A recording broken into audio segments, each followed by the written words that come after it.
मैं बहुत सौभाग्यशाली हूं और गर्वान्वित महसूस करता हूं, गर्व इस बात का कि जो प्रस्ताव न्याय पथ के नाम से कार्य समिति ने कल बनाया है वो आप सबके समक्ष हम लोग रख रहे हैं। And for those of our friends who don't speak Hindi, it will be available in English to all of you. साथियों, आज से ठीक 100 साल पहले महात्मा गांधी जी ने कांग्रेस पार्टी का अध्यक्ष पद संभाला था और ये 150वीं जयंती सरदार पटेल साहब की है। इस ऐतिहासिक अधिवेशन में हम यहाँ मौजूद हुए हैं और अभी आपने खड़गे साहब का भाषण सुना। देश में जो हालात बने हैं वो हम सबके सामने हैं, लेकिन आज न्याय पथ की क्यों जरूरत पड़ी है?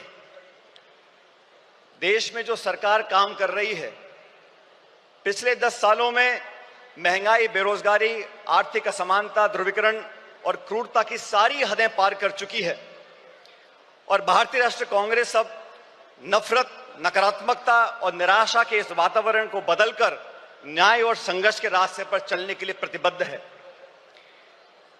कांग्रेस की रगों में कुर्बानी और राष्ट्रवाद भरा हुआ है, लेकिन कांग्रेस के लिए राष्ट्रवाद क्या है?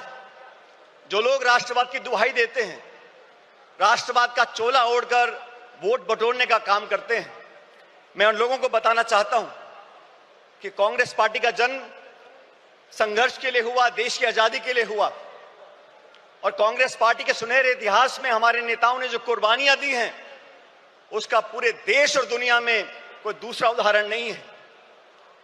कांग्रेस पार्टी के नेताओं ने देश को अखंड रखने के लिए, चाहे इंदिरा गांधी जी हो, चाहे राजीव गांधी जी हो, चाहे सरदार बेअंत सिंह हो, उन्होंने अपने प्राण न्यौछावर किए, छातियों पे गोलियां खाई इस देश की अखंडता और समृद्धता को एक रखने के लिए। ये कांग्रेस का राष्ट्रवाद है। कांग्रेस का राष्ट्रवाद भारत को जोड़ने का है, भाजपा का राष्ट्रवाद समाज को तोड़ने का है। कांग्रेस का राष्ट्रवाद भारत की अनेकता को एकता में मिलाने का है और भाजपा का राष्ट्रवाद अनेकता को खत्म करने का है। सत्ता को हथियाने के लिए और बरकरार रखने के लिए धर्म, जाति, क्षेत्रवाद, भाषा, पहनावा और खान पान में लोगों को बांटने के लिए जो राष्ट्रवाद की दुहाई देते हैं, उनको आईना दिखाने का अब समय आ चुका है। वो लोग जो कांग्रेस मुक्त बनाने की बात करते हैं, मैं याद दिलाना चाहता हूं आपको, राजीव गांधी जी प्रधानमंत्री बने थे तो कांग्रेस के पास 400 से ज्यादा सांसद थे। हमने कभी नहीं सुना राजीव जी को बोलते हुए कि विपक्ष मुक्त देश बनाना चाहते हैं या भाजपा मुक्त देश बनाना चाहते हैं। लेकिन घमंड की ये परिकाष्ठा हो गई है कि कांग्रेस मुक्त बनाना चाहते हैं। मैं उन सब विरोधी ताकतों को बताना चाहता हूं कि कांग्रेस की जड़ें देश में तो बहुत मजबूत हैं ही, लेकिन गुजरात में भी बहुत मजबूत हैं और 400 पार का नारा देने वालों को पिछले लोकसभा चुनाव में जनता ने आईना दिखा दिया और बैसाखियों पर लाके खड़ा कर दिया सरकार चलाने के लिए।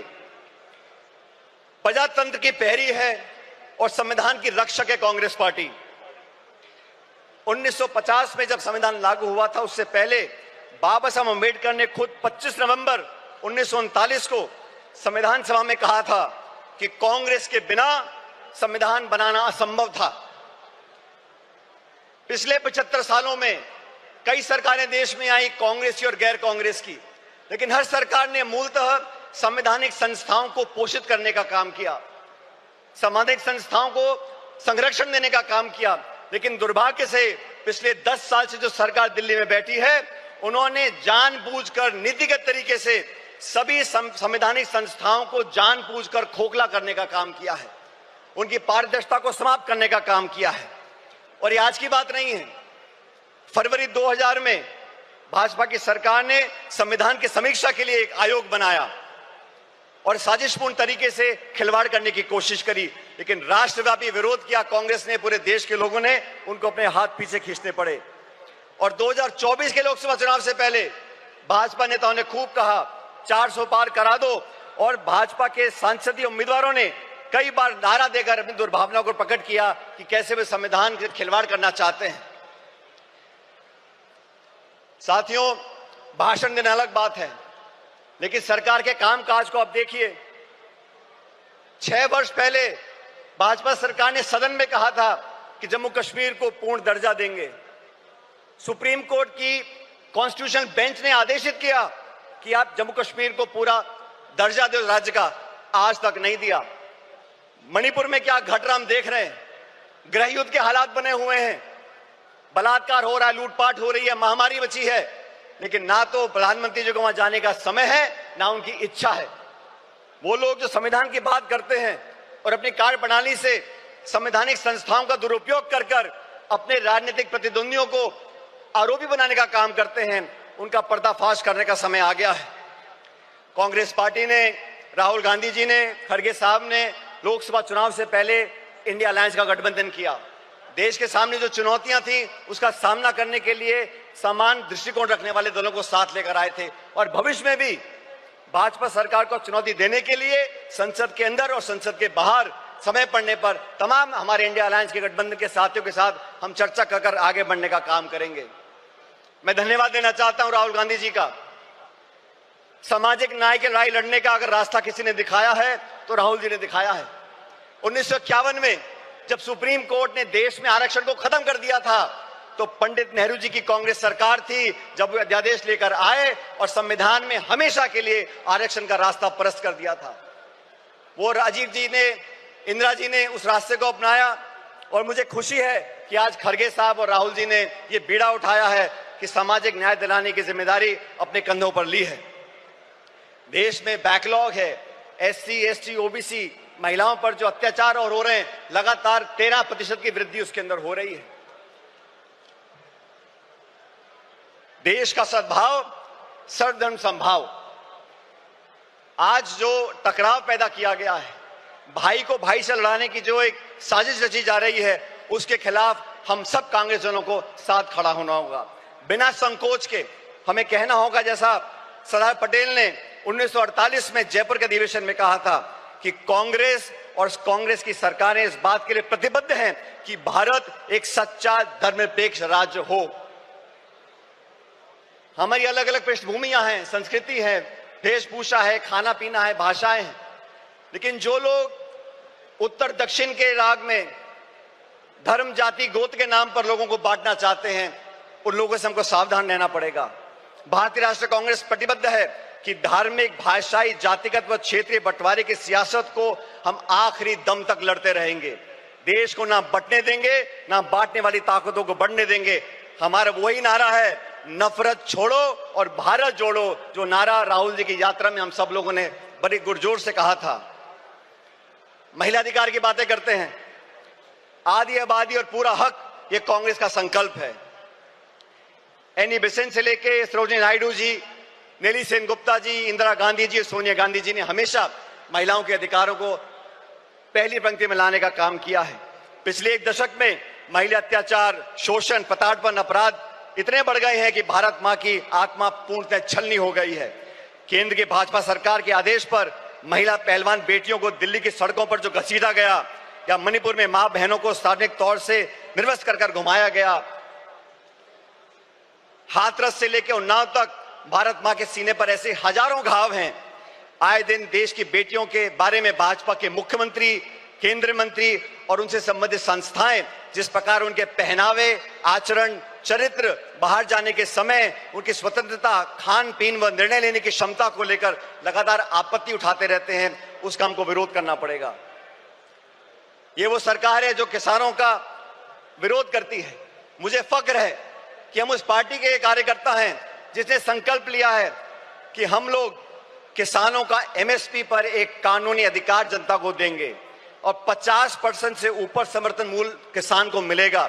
श्वेत क्रांति, हरित क्रांति, मिनिमम सपोर्ट प्राइस, ये सब कांग्रेस की सोच का परिणाम रहा।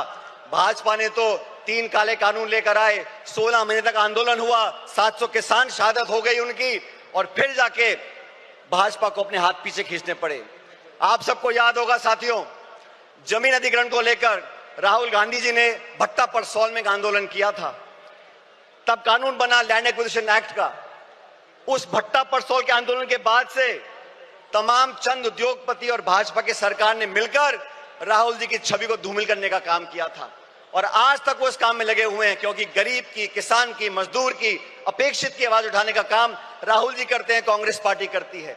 आज इस अधिवेशन से, इस प्रस्ताव के माध्यम से हम एक बार फिर किसान के प्रति अपने समर्थन को रेखांकित करना चाहते हैं।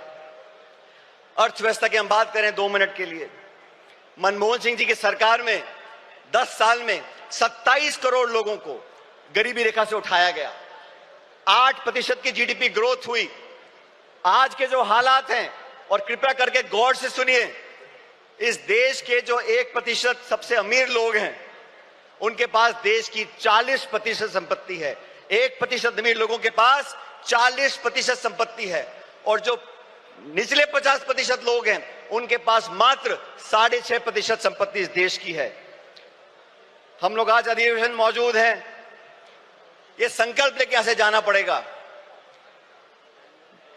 कर्नाटका में हम लोगों ने संकल्प लिया कि 2025 संगठन का वर्ष होगा।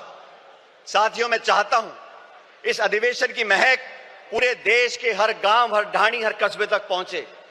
जिस इच्छा शक्ति के साथ हम संघर्ष कर रहे हैं, जिस मजबूती से राहुल गांधी जी, मोदी जी और पूरी सरकार को चुनौती दे रहे हैं, उनके साथ कंधे से कंधा मिलाकर हम लोगों को राजनीतिक विजय प्राप्त करनी पड़ेगी। और राजनीतिक विजय प्राप्त करने के लिए संगठन को मजबूत करना बहुत जरूरी है। न्याय का संकल्प, संघर्ष का पथ। आज साथियों, हम एकजुट हो जाएं, पूरी दृढ़ इच्छा शक्ति के साथ न्याय का संकल्प करें, संघर्ष के पथ पर आगे बढ़ें। और आज इस बेहद कठिन दौर से हम गुजर रहे हैं, लेकिन हम सभी साथी कार्यकर्ता मजबूती से कांग्रेस की अपनी असीम संगठनात्मक क्षमता, दक्षता, कार्यकुशलता के आधार पर अधिक से अधिक विस्तार करें और भारतवासियों के लिए न्याय के संघर्ष का संकल्प सरकार हम साकार करेंगे। ये संघर्ष रंग लाएगा और विजय दिलाएगा। मैं अंत में दिनकर साहब की कुछ पंक्तियों को परिभाषित कर आपके बीच रखना चाहता हूं।